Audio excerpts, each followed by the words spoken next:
अस्सलाम वालेकुम स्टूडेंट। आज की इस वीडियो में हम करने वाले हैं CS 500J web design and development complete solution, जो कि है असाइनमेंट नंबर 2 सेमेस्टर पास 2024 का। ठीक है, तो इस असाइनमेंट का ऑब्जेक्टिव क्या है, पहले मैं आपको इसका ऑब्जेक्टिव समझा दूं। इस असाइनमेंट का मकसद है एक ग्राफिकल यूज़र इंटरफेस बनाते हुए डेटाबेस का यूज़ करना है हमने, और इस प्रोजेक्ट में जो अहम फीचर है वो क्या क्या इम्प्लीमेंट करनी है। तो इसमें है इन्वर्टर का डेटा इनपुट करना, डेटाबेस में सेव करना, और डेटाबेस से सारा डेटा टेबल में डिस्प्ले करना, और सब रिकॉर्ड को डिलीट करना कंफर्मेशन के साथ, और इसके अलावा टॉप 3 इन्वर्टर को स्कोर के बेसिक पे डिस्प्ले करना। तो ये इसके मेन ऑब्जेक्टिव है। ठीक है, और इसके अलावा यहाँ पे जो हमारी मेन रिक्वायरमेंट है, ठीक है, कि आपने कौन सी क्लासेस क्रिएट करनी है और उस क्लास में क्या क्या होना चाहिए। तो यहाँ पे आपको मिलेगा जावा क्लासेस। तो इसमें हमने क्या करना है, एक है इन्वर्टर डॉट जावा, एक है DB हेल्पर डॉट जावा, एक है मेन क्लास डॉट जावा। इसमें हमारी ये 3 क्लासेस होंगी। ठीक है, और जो इन्वर्टर डॉट जावा है इसमें हमारे पास क्या होंगी, इन्वर्टर की एट्रीब्यूट्स होंगी। ठीक है, इसके data type for example ID, name, score, और इसके अलावा कंस्ट्रक्टर होगा, गेटर और सिटर्स होंगे। नेक्स्ट हमारे पास है DB हेल्पर। तो इसमें हमारे पास क्या होगा, डेटाबेस से रिलेटेड सारा कोड होगा। फॉर एग्जांपल एक हमारा होगा डेटाबेस कनेक्शन। ठीक है, और नेक्स्ट इसमें हमारे पास डेटा डिलीट करना, रिट्रीव करना, और मतलब डेटाबेस से रिलेटेड सारा कोड हमारा DB हेल्पर में होगा। ठीक है, नेक्स्ट हमारे पास है मेन क्लास। तो मेन क्लास एक्चुअली हमारे पास होगा GUI क्लास। ठीक है, जिसमें हमारा जो GUI है, ठीक है, मैं आपको दिखाता हूँ। ठीक है, फॉर एग्जांपल यहाँ पे हमारे पास ये जो इंटरफेस है ये हमारा होगा मेन क्लास।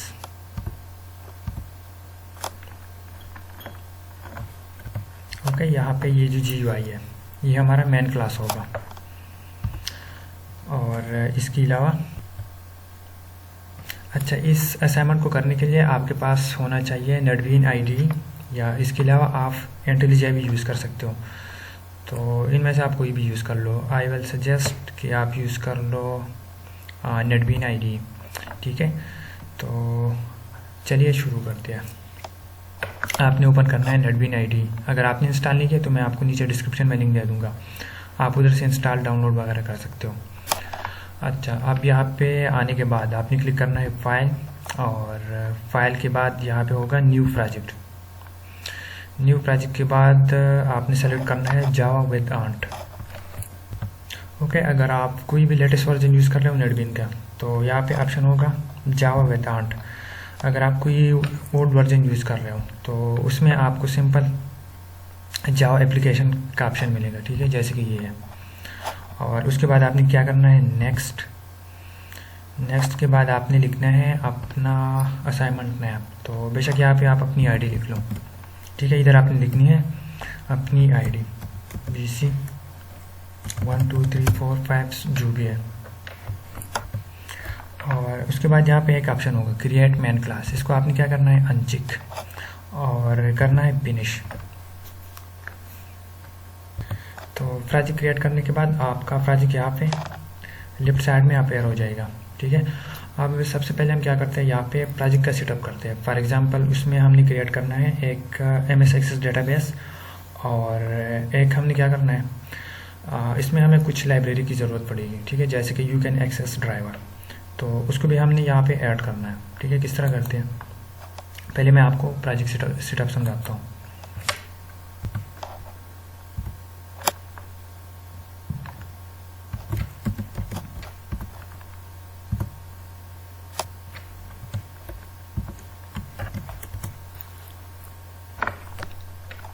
ओके, तो इधर हमने क्या करना है, एक क्रिएट करना है एक एसेट का फोल्डर, और एसेट फोल्डर में हमारे पास होगा अपना डेटाबेस। ठीक है, और उसके बाद हम करेंगे कॉन्फ़िगरेशन वगैरह। तो ये एक हो गया हमारे पास एसेट फोल्डर, और इसके अलावा यहाँ पे हमारे पास कुछ जार फाइल की ज़रूरत होगी। ठीक है, वो मैं आपको नीचे डिस्क्रिप्शन में प्रोवाइड कर दूँगा, या अगर किसी को चाहिए तो मैं आपको व्हाट्सअप कर दूँगा। तो इधर करना है न्यू फोल्डर, और यहाँ पे आप कोई भी नेम दे सकते हो। ठीक है। फॉर एग्जांपल मैं यहाँ पे लिखता हूँ माई जार फाइल्स,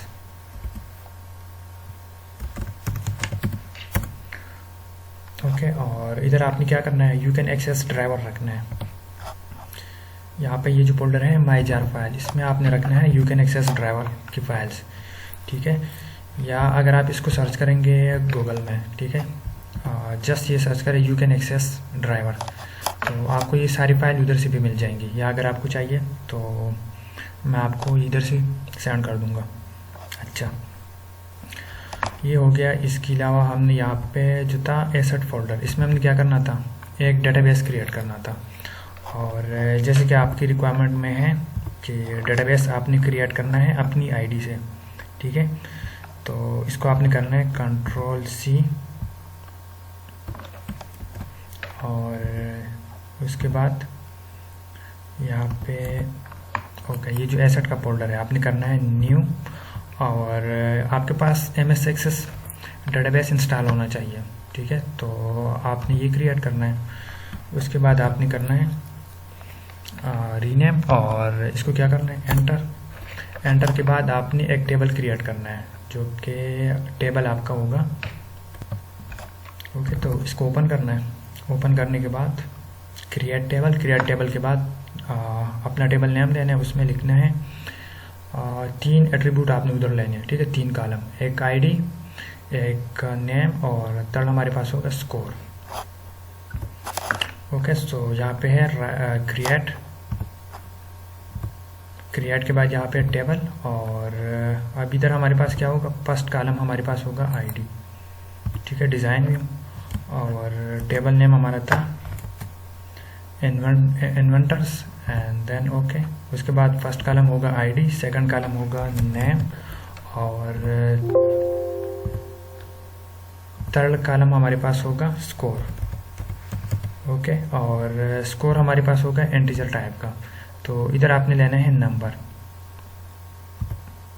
ओके। अब इसको करना है Ctrl+S के साथ सेव, और ठीक है, आपने एक बार चेक करना है कि टेबल क्रिएट हो गया, ओके। अब नेक्स्ट हमारे पास क्या है, हमने यहाँ पे ऐड करनी है अपनी लाइब्रेरीज, ओके। तो जो भी प्रोजेक्ट आपने क्रिएट किया था उस पर करना है राइट क्लिक, या यहाँ पे एक ऑप्शन होगा लाइब्रेरीज का, ठीक है। तो इस पर आपने क्या करना है, राइट क्लिक करना है, और यहाँ पे करना है ऐड जार फोल्डर, ओके। अब जहाँ पे भी आपने प्रोजेक्ट क्रिएट किया है, ठीक है, तो उसकी रूट डायरेक्टरी में आपने जाना है। यहाँ पे हमने कौन सा क्रिएट किया था, हमारे पास है CS506 असाइनमेंट 2 पाल 2024, तो ये प्रोजेक्ट आपने यहाँ पे ढूंढना है,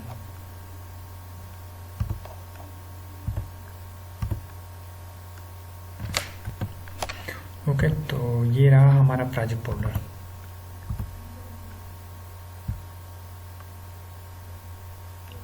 हाँ यही है।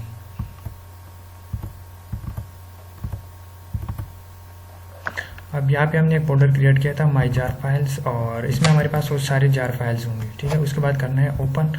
ओपन करने के बाद आपकी जितनी भी लाइब्रेरीज हैं, ठीक है, यहाँ पे ऐड हो जाएंगी, ओके। अब यहाँ पे हम अपना कोड कर सकते हैं, ठीक है। तो चलिए शुरू करते हैं। सबसे पहले हमारे पास क्या था, हमारे पास यहाँ पे था जो हमारा मेन क्लास था, ओके।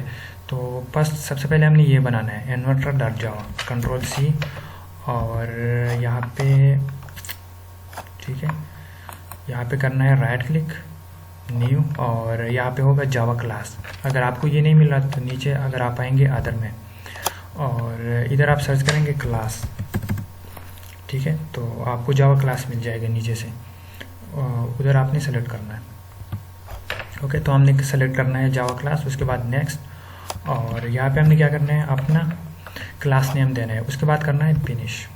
तो आपका ये क्लास क्रिएट हो जाएगा। अब इस क्लास में हमारे पास क्या था,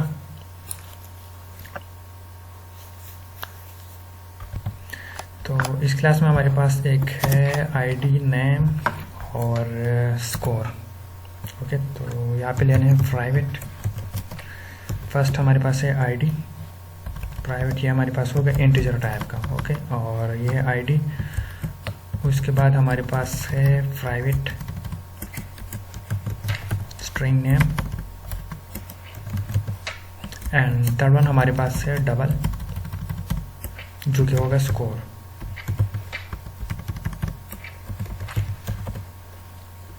ओके, और इसके बाद हमने क्या करना है, इसके एक यहाँ पे हम बनाएंगे डिफ़ॉल्ट कंस्ट्रक्टर। ओके, तो डिफ़ॉल्ट कंस्ट्रक्टर बनाने के लिए या आप जो भी ऑटोमेटिक बनाना चाह रहे हो, तो यहाँ पे एक ऑप्शन है कंट्रोल अल्ट और इंसर्ट।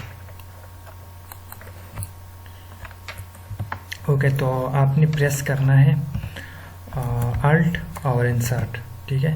तो इस तरह आपके पास ऑप्शन आएंगे, यहाँ पे सेलेक्ट करना है सबसे पहले डिफ़ॉल्ट कंस्ट्रक्टर। ओके, एक आपने करना है 3 पैरामीटराइज कंस्ट्रक्टर। तो वैसे डिफ़ॉल्ट की भी ज़रूरत नहीं होगी मेरे ख्याल में, लेकिन खैर आप बना लो। और एक होगा पैरामीटराइज कंस्ट्रक्टर, और इसके अलावा हमने क्या करना है, गेटर सेटर बनानी है। तो select all and then generate. Okay, तो हमारा ये इन्वर्टर क्लास हो गया कंप्लीट।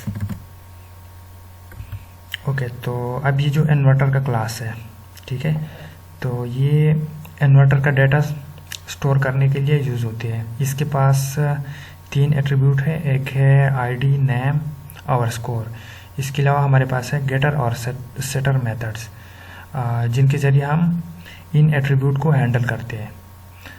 तो अब नेक्स्ट हमारे पास है dB helper class.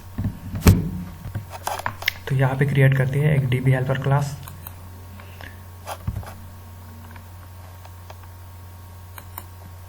New Java class and dB helper. तो अब ये जो डीबी हेल्पर क्लास है हमारे पास, ठीक है, इसमें हमारे पास क्या है, एक है कनेक्शन बनाने के लिए एक मेथड है, और एक है इन्वर्टर को ऐड करने का, और एक हमारे पास है इन्वर्टर को डिस्प्ले करने का, ठीक है, जिसमें हमने सारे इन्वर्टर को डिस्प्ले करने, और एक हमारे पास है इन्वर्टर को डिलीट करने का मेथड, और लास्ट में है गेट 3 इन्वर्टर, ठीक है। तो जो हमारे टॉप 3 इन्वर्टर होंगे उसको डिस्प्ले करने का एक मेथड ये हो गया। तो अब हम समझेंगे अपनी डीबी हेल्पर डॉट जावा को, जो हमारा बैकएंड डेटाबेस हैंडल करता है। इस क्लास में हर मेथड एक स्पेसिफिक एसक्यूएल क्वेरी को परफॉर्म करता है, ठीक है। तो चलिए शुरू करते हैं कनेक्शन एस्टेब्लिश करने से। तो सबसे पहले यहाँ पे हमने क्या किया है, एक कनेक्शन एस्टेब्लिश किया है। अब ये जो मेथड है ये हमारे पास क्या करता है, डेटाबेस कनेक्शन बनाता है using UCanAccess driver. Okay, next यहाँ पे हमारे पास है add inverter class, add inverter method. तो इस क्लास में हमने क्या करना है, इन्वर्टर को ऐड करना है, सॉरी इस मेथड में हमने इन्वर्टर को ऐड करना है। यहाँ पे हमने क्या किया है, हमने बनाया है ऐड इन्वर्टर मेथड, जो कि है पैरामीटराइज मेथड, ठीक है। यहाँ पे हमने क्या किया, 2 पैरामीटर पास किए, एक हमने पास किया है नेम, एक पास किया है स्कोर, ठीक है, जो कि नेक्स्ट जब हम अपना GUI क्लास बनाएंगे, ठीक है, तो वहाँ से आपको समझ आ जाएगा यहाँ पे ये एट्रीब्यूट किस तरह काम कर रहे हैं, ठीक है। और इसके अलावा यहाँ पे थ्रू एक्सेप्शन, तो एक्सेप्शन हैंडल करने के लिए यहाँ पे यूज़ किया है SQL एक्सेप्शन, ठीक है। इसके अलावा अगर आप चाहें तो इसको एक अलग तरीके से भी लिख सकते हो, ठीक है, मैं आपको बताता हूँ।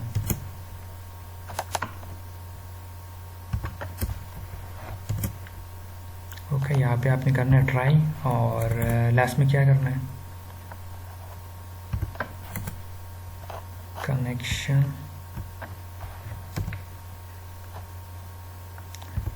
एंड यहाँ पे आपने यूज़ करना है कैच।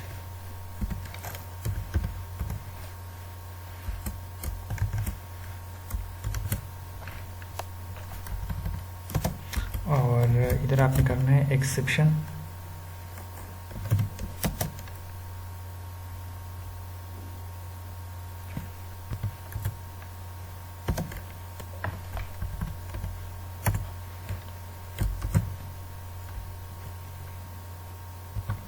ओके।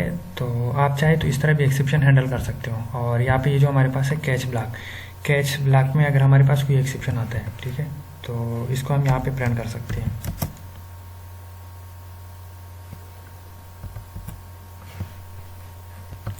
और इसके अलावा यहाँ पे हमारे पास है गेट ऑल इन्वर्टर। अगर आपने सारे इन्वर्टर को डिस्प्ले करना है, ठीक है, तो यहाँ पे उसके लिए हमारे पास ये मेथड हो गया। यहाँ पे हमने बनाया है लिस्ट ऑफ इन्वर्टर और ये रहा हमारा मेथड नेम जो कि है गेट इन्वर्टर्स, और यहाँ पे यूज़ किया है थ्रू एक्सेप्शन। ठीक है, अगर कोई भी एक्सेप्शन आता है तो ये जो हमारे पास है एसक्यूएल एक्सेप्शन, ये हमें प्रिंट करेगा कि इस टाइप का एक्सेप्शन आया है। ओके, और इसके अलावा यहाँ पे हमारे पास क्या है, एक वेरिएबल डिक्लेयर किया है, और ये जो है क्वेरी, यहाँ पे हमने यहाँ पे ये क्वेरी लिख के select all from inverters order by name. ठीक है, और ये रहा हमारा गेट ऑल इन्वर्टर मेथड। और इसके अलावा यहाँ पे हमारे पास है डिलीट इन्वर्टर। ये जो मेथड है हमारे पास क्या करेगा, इन्वर्टर को डिलीट करेगा, हमारे पास जितनी भी इन्वर्टर होंगे। ठीक है, तो ये इन्वर्टर टेबल से ये सारे डिलीट करेगा डेटा। और लास्ट में हमारे पास है गेट टॉप 3 इन्वर्टर। ओके, तो यहाँ पे हमारे पास क्या है, list of inverter get top 3, और ये जो हमने यहाँ पे ना ऊपर मेथड बनाया था, ठीक है, ये और ये, इसमें सिर्फ एक ही डिफरेंस है। ठीक है, select all from inverter order by, यहाँ पे हमारे पास क्या है, सिर्फ एसक्यूएल क्वेरी का डिफरेंस है। तो यहाँ पे है ऑर्डर बाय स्कोर, और उधर हमारे पास क्या था, ऑर्डर बाय नेम। और यहाँ पे हमने क्या किया, डिसेंडिंग लिमिट लगाया जो कि टॉप 3 डिस्प्ले करेगा। ये तो हो गया हमारे पास बैकएंड का कोड। अब करते हैं GUI, ठीक है, जो कि हमारे पास फ्रंट एंड है। GUI के लिए यहाँ पे आपने क्या करना है, यहाँ पे ये जो है मेन क्लास डॉट जावा, ठीक है, इसको यहाँ पे आपने कॉपी करना है, मेन क्लास Ctrl+C और नेटबीन ओपन करना है। उसके बाद यहाँ पे है राइट क्लिक न्यू और JFramePalm आपने क्रिएट करना है। न्यू, यहाँ पे एक ऑप्शन होगा JFramePalm। अगर ये आपको नहीं मिला तो आप नीचे अदर में सर्च करके भी आपको ये मिल जाएगा। फिर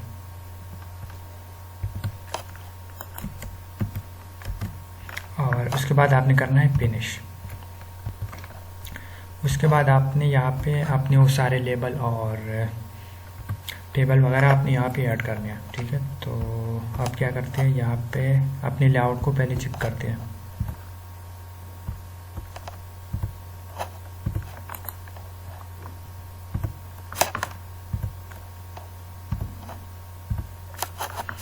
ओके, नेक्स्ट, इसके बाद यहाँ पे एक ऑप्शन होगा पैलेट का। ठीक है, तो यहाँ से आपने क्या करना है, एक पैनल उठाना है और इधर आपने पेस्ट करना है।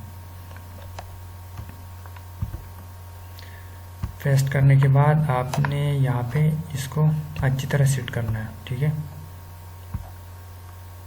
आपका ये जो फुल JFrame है इसको ये कवर होना चाहिए। ठीक है, अब इसके अलावा अब यहाँ पे हम देखते हैं अपनी GUI। ठीक है, कि हमारे रिक्वायरमेंट में GUI किस टाइप की है।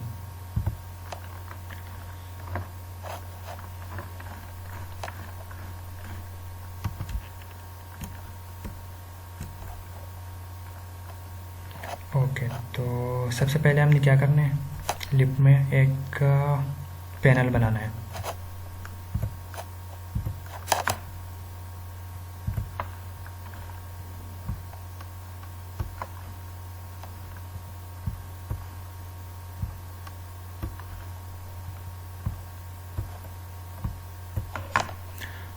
देन आप यहाँ पे राइट क्लिक और यहाँ पे हमने क्या करना है,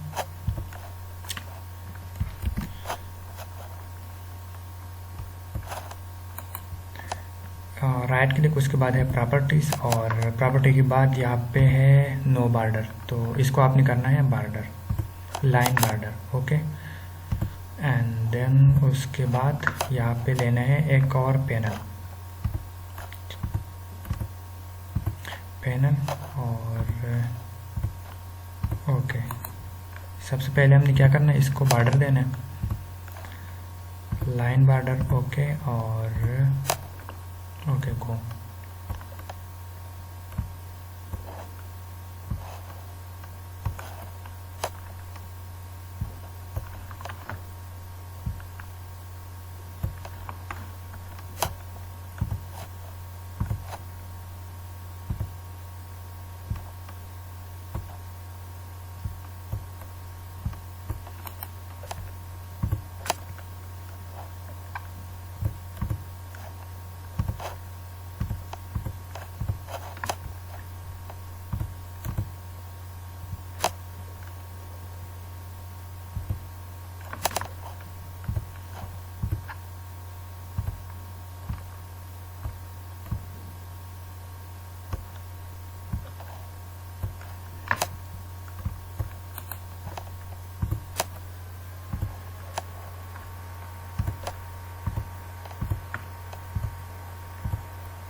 देना है एक लेबल, तो पैलेट, उसके बाद यहाँ पे है लेबल और ये लेबल आपने यहाँ पे रखना है। ओके, और इधर करना है एडिट, और एडिट के बाद यहाँ पे क्या है, वेलकम टू, ठीक है, उधर जो भी लिखा है, ठीक है, ये टेक्स्ट आपने उधर रखना है, इन्वेंशन एक्सपो। उसके बाद प्रॉपर्टी के बाद यहाँ पे आप थोड़ा सा इसका हाइट वेट ये बढ़ा दो, बोल्ड, और साइज इसका होगा 24। ओके, क्लोज, और ये आपका इस तरह शो हो जाएगा। नेक्स्ट, इधर हमारे पास है, ओके, यहाँ पे 2 लेबल और 2 टेक्स्ट फील्ड और लेने हैं, ठीक है, और एक होगा ऐड इन्वर्टर बटन।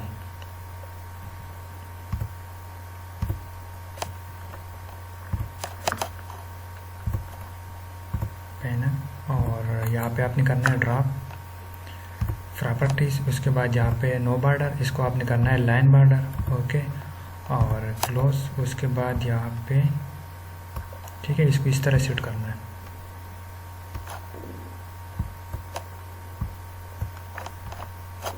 अब उसके अलावा यहाँ पे हमने क्या करना है, 2 लेबल उठाने हैं, ठीक है, और 2 टेक्स्ट फील्ड, ठीक है। तो सबसे पहले मैं यहाँ पे उठाता हूँ टेक्स्ट फील्ड, और एक हमारे पास है लेबल, ठीक है। तो आई थिंक फर्स्ट पे हमारे पास है नेम और दूसरा हमारे पास है स्कोर, ठीक है। तो इधर आपने लिखना है नेम,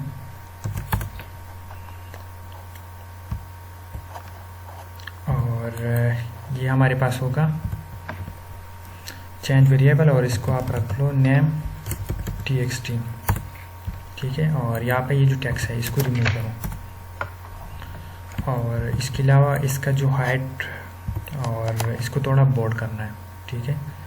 तो यहाँ पे है, ठीक है, जस्ट आपने करना है राइट क्लिक के बाद प्रॉपर्टीज़ के बाद यहाँ पे ये जो है 12 आ रहा है, ठीक है। इसको आपने क्या करना है 14, और इसको थोड़ा सा बोल्ड करना है। ओके, अब इसको करना है Ctrl+C अगेन, ठीक है, या आप कॉपी करो और इसको नीचे आपने पेस्ट करना है।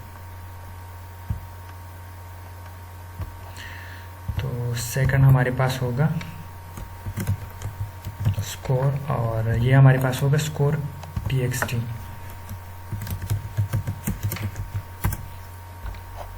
ओके, और इसके अलावा यहाँ पे हमारे पास है एक जे बटन। तो बटन क्रिएट करने का भी सिंपल मेथड है, जैसे कि यहाँ पे आपने ड्रैग किया ये लेबल और टेक्स्ट फील्ड, सेम इसी तरह आप बटन को भी ड्रैग कर सकते हो। पैलेट और ओके, तो ये रहा हमारे पास बटन, ठीक है। तो इधर आपने रखना है एक बटन, और बटन हमारे पास क्या है, ऐड इन्वर्टर।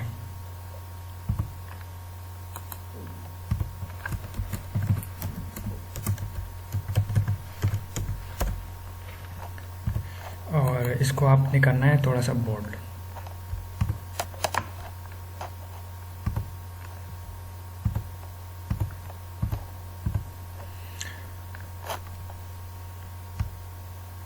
अच्छा, इसके अलावा यहाँ पे हमने क्या करना है, पैनल, और एक छोटा सा पैनल और लेना है, प्रॉपर्टीज, और इधर है नो बॉर्डर, इसको आपने करना है लाइन बॉर्डर। और इसके अलावा आपने यहाँ पे लेना है एक जे टेबल। तो टेबल के लिए आप यहाँ पे, ओके, यहाँ पे है टेबल, और इसको सिंपल इस तरह यहाँ पे ड्रैग करना है।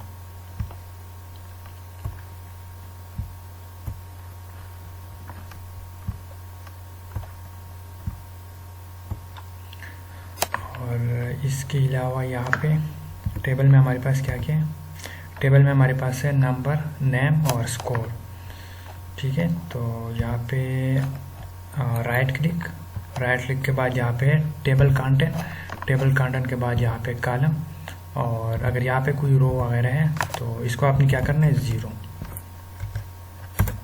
ओके, और नेक्स्ट यहाँ पे कॉलम, तो एक को आपने करना है डिलीट, क्योंकि हमारे पास कितने हैं 3, और ये हमारे पास होगा नंबर, सेकंड हमारे पास होगा नेम, और थर्ड हमारे पास होगा स्कोर। उसके बाद करना है क्लोज। अब नेक्स्ट ओके, हमारा टेबल भी हो गया क्रिएट। अब यहाँ पे हमारे पास यहाँ पे लेना है एक लेबल और इसको आपने यहाँ पे ऐसे ड्रैग करना है।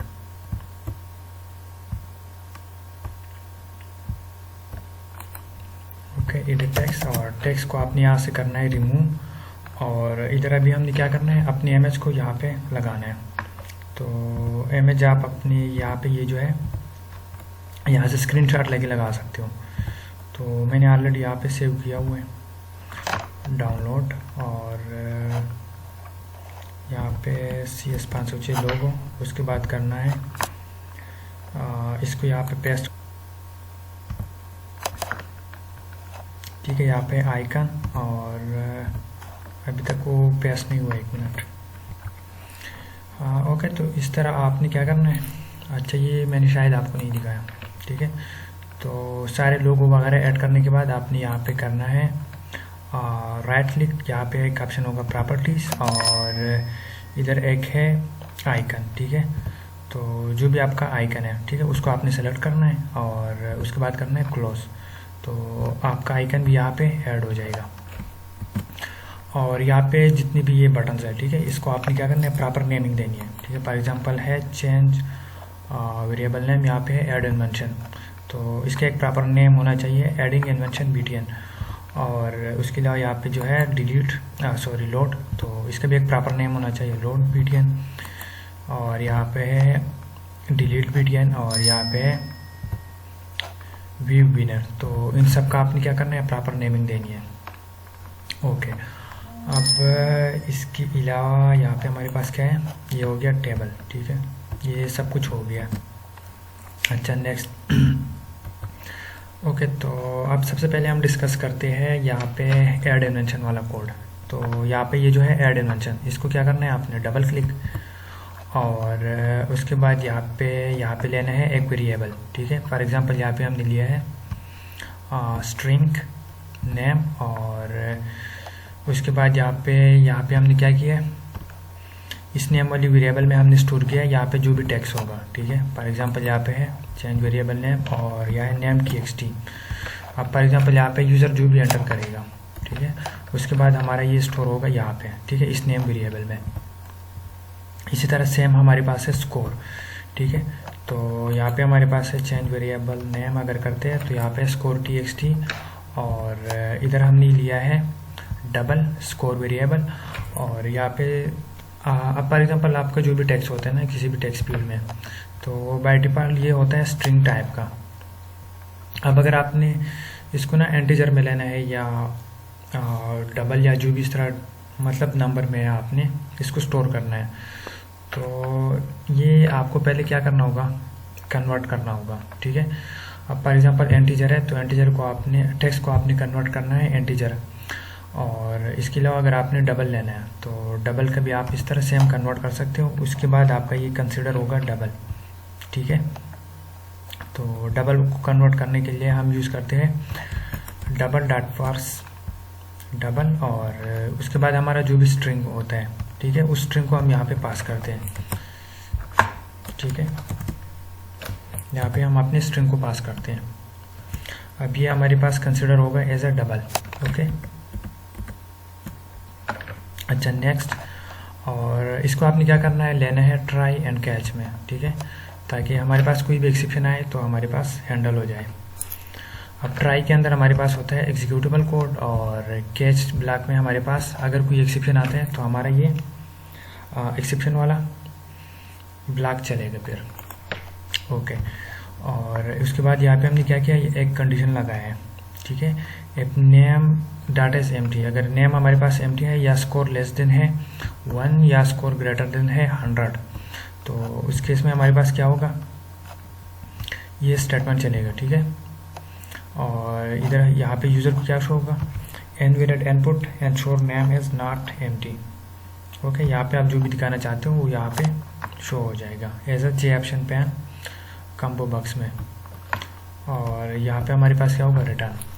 अब इसके अलावा अगर यूज़र ने एक करेक्ट डाटा एंटर किया, ठीक है, नेम भी एंटर किया और वैलिड स्कोर एंटर किया है, तो उसके बाद हमारे पास क्या होगा, हमारा जो है DB हेल्पर, ठीक है।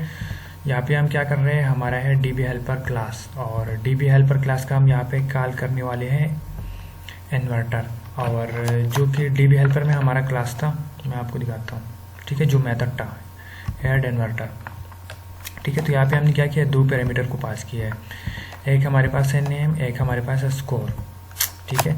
तो सेम इसी तरह हमने यहाँ पे ये दो वैल्यू पास की है, नेम और एक हमारे पास है स्कोर, ठीक है। तो ये हमारा जाएगा इस मेथड में DB हेल्पर ऐड इन्वर्टर, और इस ऐड इन्वर्टर में हमारे पास लॉजिक है डाटा को डेटाबेस में स्टोर करने का, ओके। अब फॉर एग्जांपल अगर हमारा डाटा होता है इंसर्ट, तो यहाँ पे क्या शो होगा, इन्वर्टर एडेड सक्सेसफुली, ओके। तो ये मैसेज यूज़र को शो हो जाना है, और अगर कोई एक्सेप्शन आता है तो फिर हमारा ये ब्लॉक चलेगा, ठीक है, और यूज़र को एक्सेप्शन शो होगा। अब इसको मैं आपको रन करके दिखाता हूँ, रन फाइल, और अब अगर यहाँ पे मैं कोई भी वैल्यू एंटर करता हूँ, ठीक है, फॉर एग्जांपल मैं एंटर करता हूँ इरफान, और स्कोर में एंटर करता हूँ 12, ओके, ऐड इन्वेंशन, तो यहाँ पे क्या होगा, हमारा डाटा सक्सेसफुली ऐड हो गया है। आप चाहे तो इसको आप अपने वो डेटाबेस से भी देख सकते हो, जो कि आपका MS Access डेटाबेस है, ठीक है, उधर भी आप कंफर्म कर सकते हो। अच्छा, नेक्स्ट हमारे पास कौन सा है, यहाँ पे हमारे पास है लोड डाटा का, ठीक है। तो लोड डाटा में हमने क्या करना है, यहाँ पे हमने किया है ट्राई कैच, और ट्राई के अंदर हमारा होगा एग्जीक्यूटेबल कोड, जो कि यहाँ पे सबसे पहले हमने बनाया है लिस्ट ऑफ इन्वर्टर, ठीक है। और ये जो हमने लिस्ट ऑफ इन्वर्टर बनाया है, इसमें हमने क्या इनिशियलाइज किया है, इसमें हमने इनिशियलाइज किया है जो हमारा है DB हेल्पर क्लास में एक मेथड है गेट इन्वर्टर, तो वहाँ से हमारा जो भी डाटा आएगा हमने यहाँ पे इस इन्वर्टर वाली जो क्लास है हमारा, ठीक है, इसको हमने इनिशियलाइज किया है इधर। और DB हेल्पर में हमारे पास क्लास है गेट इन्वर्टर, ठीक है। तो यहाँ से हमारे पास जो भी रिटर्न होगा, ठीक है, रिटर्न यहाँ पे हमारे पास क्या हो रहा है, select all from inverter order by name, तो यहाँ पे रिटर्न हमारे पास हो रहा है इन्वर्टर का डाटा, और इसको भी हमने यहाँ पे क्या किया, लिस्ट ऑफ इन्वर्टर हमने यहाँ पे भी बनाया है, ठीक है। और यहाँ पे हमारा जो भी अरे लिस्ट है, ठीक है, इसमें हमने इन्वर्टर का ये सारा डाटा सेट किया है। अब यहाँ पे ये जो हमारा है मेन क्लास, अब यहाँ पे हमने दोबारा क्या करना है, गेट करना है, और गेट करने के बाद यहाँ पे एक हमारे पास है डिफ़ॉल्ट टेबल मॉडल, ठीक है, जो कि यहाँ पे हम इस क्लास को यूज़ करते हैं टेबल में डाटा सेट करने के लिए या टेबल में डाटा गेट करने के लिए, ठीक है। तो हमारा यहाँ पे जो टेबल था, ठीक है, यहाँ पे अगर हम करते हैं चेंज वेरिएबल नेम, तो ये हमारा था डाटा टेबल, ठीक है। और अब ये जो डाटा टेबल है, इसमें हमने क्या डाटा सेट करना है, यहाँ पे हमने डाटा सेट करना है जो कि यहाँ पे हमारे पास है इस लिस्ट में, ठीक है। और इस लिस्ट को हमने इनिशियलाइज किया है जो हमने डाटा गेट किया है अपनी DB हेल्पर क्लास से, ओके। अच्छा, नेक्स्ट यहाँ पे ये जो है model dot set row count, तो इसका काम है, अब फॉर एग्जांपल जैसे हमारा ये मेथड कॉल होता है, तो सबसे पहले क्या होगा, अब यहाँ पे हमारे पास जितना भी डाटा होगा, ठीक है, रो 1 रो 2 रो 3 4 एंड सो ऑन, तो हमारे पास क्या होगा, ये 0, ठीक है, ये सारा टेबल क्लियर होगा। उसके बाद यहाँ पे हमने जो भी डाटा गेट किया है उसको हमने यहाँ पे इस टेबल में ऐड करना है, ओके। तो यहाँ से हमने एक पार लूप चलाया है, और पार लूप में हमने कंडीशन लगाया है जिसमें हमारा जितना भी डाटा होगा उतने टाइम हमारा ये लूप चलेगा। और उसके बाद इस लूप के अंदर हमने क्या किया है, अपने जो मॉडल है, ठीक है, मतलब जो टेबल है हमारा, उसमें हमने ये डाटा सेट किया है, ओके। नेक्स्ट अगर कोई एक्सेप्शन आता है तो उस केस में हमारा ये वाला कैच ब्लॉक चलेगा, ओके। नेक्स्ट हमारे पास है डिलीट, तो अगर आप यहाँ पे करेंगे डबल क्लिक, और इधर हमारे पास लॉजिक है डाटा को डिलीट करने का, ओके। तो सबसे पहले हमने यहाँ पे लिया है एंड कंफर्मेशन, और इसको हमने इनिशियलाइज किया है अपनी जे ऑप्शन पैनल से, ठीक है। तो यहाँ पे हमारे पास क्या है, यहाँ पे यूज़र को शो होगा आर यू श्योर, अगर वो करता है कन्फर्म डिलीट, तो उसके बाद हमारे पास क्या होगा, यस होगा, ठीक है, हमारे पास कंडीशन होगा ट्रू, और उस कंडीशन में हमारे पास क्या है, ठीक है, यस ऑप्शन, मतलब अगर यूज़र ने सेलेक्ट किया है यस तो इस केस में हमारा ये कंडीशन चलेगा। और यहाँ पे हमारे पास है ट्राई कैच, ट्राई के अंदर हमारे पास है एग्जीक्यूटेबल कोड, और यहाँ पे हमने कॉल किया है डीबी हेल्पर एक मेथड को जो कि है डिलीट ऑल इन्वर्टर, ठीक है, और उस केस में हमारा ये वाला मेथड कॉल होगा, और इस मेथड में हमारे पास है डिलीट का लॉजिक। ये मेथड हमारा सारा डाटा डेटाबेस से डिलीट करेगा, ओके। और इसी तरह हमारे पास है व्यू विनर्स, ठीक है, तो सेम जो लॉजिक हमारे पास है ऊपर हमारे पास है लोड डाटा के लिए, वही लॉजिक हमने यहाँ पे व्यू विनर के लिए यूज़ किया है, ठीक है। अब इस प्रोग्राम को करते हैं रन, और रन के बाद सबसे पहले हम क्या करते हैं, लोड डाटा करते हैं, ठीक है, क्योंकि ऑलरेडी अभी हमने डेटाबेस में एक डाटा इंसर्ट किया है, ओके। अब यहाँ पे हम क्या करते हैं, एक नया डाटा इंसर्ट करते हैं। फॉर एग्जांपल यहाँ पे है ABC और इसका स्कोर है 33 और ऐड इन्वर्टर, ओके। अब अगर करते हैं लोड डाटा तो हमारे पास डाटा लोड हो जाएगा। अब यहाँ पे हम कुछ और डाटा ऐड करते हैं और यहाँ पे करते हैं ऐड इन्वर्टर, ठीक है। तो हमने जो कंडीशन लगाया था वो था 100 का, यहाँ पे हमने एंटर किया है 331, तो इसको करते हैं 22 ऐड इन्वेंशन, ओके। एक और डाटा भी एंटर करते हैं और इसका स्कोर करते हैं 1 ऐड इन्वेंशन। अब अगर यहाँ पे हम करते हैं लोड डाटा तो हमारा ये डाटा डिस्प्ले हो जाएगा, ठीक है। अब अगर हम करते हैं व्यू विनर्स पे, ठीक है, तो सिर्फ जो हमारे पास टॉप 3 है वो डिस्प्ले हो जाएगा। अब अगर इसको हम करते हैं डिलीट तो हमारा सारा डाटा डिलीट हो जाएगा, ठीक है। अब यहाँ पे करते हैं लोड डाटा और यहाँ पे टेबल में अभी हमें कुछ भी शो नहीं हो रहा। तो ये रहा आपका CS 506 असाइनमेंट नंबर 2 जो है फाल 2024 कंप्लीट सोल्यूशन। और इसके अलावा अगर आपका कोई भी इशू हो, कोई भी मसला हो, या अगर स्पेशली अगर आपको कोई जावा का प्रोजेक्ट बनाना हो, PHP का प्रोजेक्ट बनाना हो, फॉर एग्जांपल CS 519 या CS 619, इसके अलावा अगर आपको कोई प्रोफेशनल वेबसाइट या सॉफ्टवेयर वगैरह बनाना हो तो आप कांटेक्ट कर सकते हो। और इसके अलावा अगर आपको कोई भी किसी भी किस्म का डाउट हो या मतलब हेल्प की ज़रूरत हो तो आप मेरे साथ कांटेक्ट कर सकते हो। इंशाल्लाह मैं आपको ज़रूर गाइड करने की कोशिश करूँगा। Thanks for watching. अल्लाह हाफिज़।